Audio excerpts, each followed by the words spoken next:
जिस देश में एक सुपरस्टार के कंधे का ऑपरेशन इतना महत्वपूर्ण हो जाए कि सारा का सारा मीडिया उसके दरवाजा के खड़ा रहे, लेकिन जिस तुकाराम ने बंदूक की नाल पकड़ के एक कसाब को जिंदा पकड़ लिया, उसके परिवार का हाल कोई नहीं पूछे, जिस देश में एक शाहरुख खान को अमेरिका के एयरपोर्ट पे रोक दिया जाता है तो उस देश के मंत्री पे बयान निकल आते हैं, लेकिन वो कलाम साहब जिनकी जुल्फ के एक झटके से परमाणु बन गया, उन्हें दिल्ली के एयरपोर्ट पे एक एयरलाइन ने रोका और उस देश के किसी मंत्री के कान पे जू नहीं रहेंगी। तब इस देश में ऐसी कविताओं की आवश्यकता है और ऐसे आयोजनों की आवश्यकता है। कमाल का देश है साहब। पिज्जा इस देश में 30 मिनट में घर पे आता है, 30 मिनट में नहीं आए तो पैसे वापस कर देते हैं। आप पुलिस वालों को बुला के देखिए। झंडा ऊंचा रहे हमारा, मैं पहले भी आया था तब मैंने एक बात कही थी कि ये नाम आपका बहुत अच्छा है कि झंडा ऊंचा रहे हमारा, लेकिन मैं इसमें सिर्फ एक परिवर्तन चाहता हूं कि इसे आप रहे नहीं कहें, सिर्फ इतना सा कहें कि झंडा ऊंचा है हमारा। इसमें रहे की आवश्यकता नहीं है क्योंकि हमारा झंडा तो हमेशा सदैव ऊंचा है। मैं सिर्फ 4 पंक्तियां आपके इस अभियान को समर्पित करते हुए सुनाना चाहता हूं, फिर जैसा आप कहेंगे कर दूंगा। पूरी दुनिया में जितने देश हुए, जितने लोग हुए, भारत पे हमला करने में किसी ने कसर नहीं छोड़ी। किसी ने बंदूकों से किया, किसी ने गोलियों से किया, किसी ने बातों से किया, लेकिन हमला सभी ने किया और हम सारे हमले स्वीकार करते रहे। सारे हमले स्वीकार करने के बाद शायद दुनिया ने हमारे मौन को न जाने क्या समझ लिया। तब गणतंत्र दिवस की संध्या पे मेरे काव्य धर्म को निभाते हुए सिर्फ 4 पंक्तियां कहना चाहता हूं।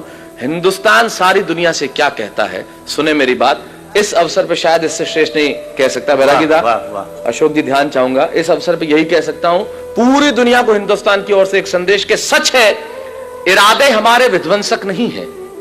सच है इरादे हमारे विध्वंसक नहीं है और अकारण युद्ध के हम भी प्रशंसक नहीं है। सच है इरादे हमारे, हिंदुस्तान सारी दुनिया से कहता है कि सच है इरादे हमारे विध्वंसक नहीं है, अकारण युद्ध के हम भी प्रशंसक नहीं है। अहिंसा के पुजारी हैं हम, लेकिन सुन ले दुनिया अहिंसक हैं हम, नपुंसक नहीं है। वाह वाह वाह वाह। ये राष्ट्र जिस दिन ये भाषा बोलने लगेगा, मेरे ख्याल से दुनिया को कुछ और कहने की जरूरत नहीं होगी। सिर्फ एक पंक्ति और कहना चाहूंगा जीवन में, इससे श्रेष्ठ मैंने कुछ नहीं लिखा, वो एक पंक्ति कहता हूं।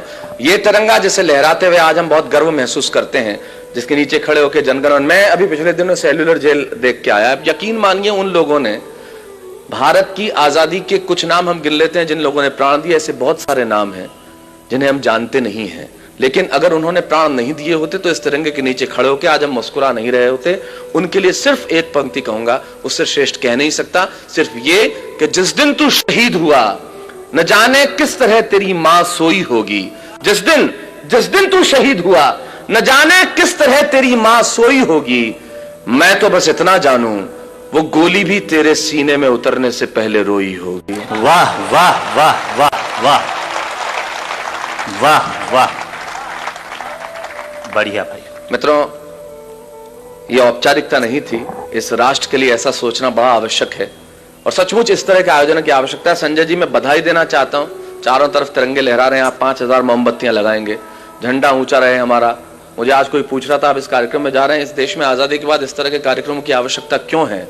तब मुझे लगता है इन कविताओं की और ऐसे कार्यक्रमों की आवश्यकता सबसे ज्यादा है, क्योंकि जिस देश में रविन्द्रनाथ टैगोर के जय है जय है जय है से ज्यादा AR रहमान का जय हो बजने लगे, जिस देश में एक सुपरस्टार के कंधे का ऑपरेशन इतना महत्वपूर्ण हो जाए कि सारा का सारा मीडिया उसके दरवाजा के खड़ा रहे, लेकिन जिस तुकाराम ने बंदूक की नाल पकड़ के एक कसाब को जिंदा पकड़ लिया, उसके परिवार का हाल कोई नहीं पूछे, जिस देश में एक शाहरुख खान को अमेरिका के एयरपोर्ट पे रोक दिया जाता है तो उस देश के मंत्री पे बयान निकल आते हैं, लेकिन वो कलाम साहब जिनकी जुल्फ के एक झटके से परमाणु बन गया, उन्हें दिल्ली के एयरपोर्ट पे एक एयरलाइन ने रोका और उस देश के किसी मंत्री के कान पे जू नहीं रहेंगी। तब इस देश में ऐसी कविताओं की आवश्यकता है और ऐसे आयोजनों की आवश्यकता है।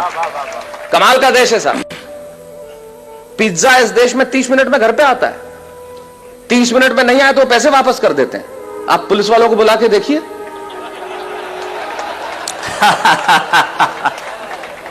ये वो देश है जहां पे 8% में आपको कार का लोन मिलता है और 12% एजुकेशन लोन के देने पड़ते हैं। वाह वाह वाह वाह, बढ़िया बढ़िया। तब उस देश में इस तरह के आयोजन की आवश्यकता है जो आपने जुटाया है, तब इन कविताओं की जरूरत है।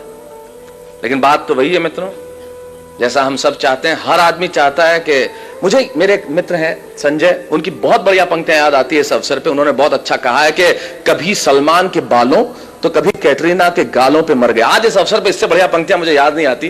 क्या बढ़िया बात कहते हैं वो कवि कि कभी सलमान के बालों कभी कैटरीना के गालों पे मर गए, कभी चुंबन कभी चेहरे कभी चालों पे मर गए। ऊपर बैठ के भगत सिंह भी कहते होंगे यार सुखदेव राजगुरु हम भी किन सालों के लिए मर गए। वाह वाह वाह वाह वाह वाह, क्या बात है, क्या बात है, क्या बात है, क्या वाह, बहुत अच्छा, बहुत अच्छा, बहुत अच्छा। शैलेश भाई एक बार और तब इससे आगे की पंक्ति मैंने एक बात कही कि हमने याद रखा, हमने हमारे महापुरुषों को याद रखा, लेकिन हमारे महापुरुषों को कैसे याद रखा, एक पंक्ति में कहना चाहता हूं कि सपनों के झूले में हम सभी झूल जाते। ये तो अच्छा है कि नोट पे छप गए, वरना महात्मा गांधी को भी भूल जाते। वाह वाह वाह वाह वाह, बढ़िया, बहुत अच्छा, बहुत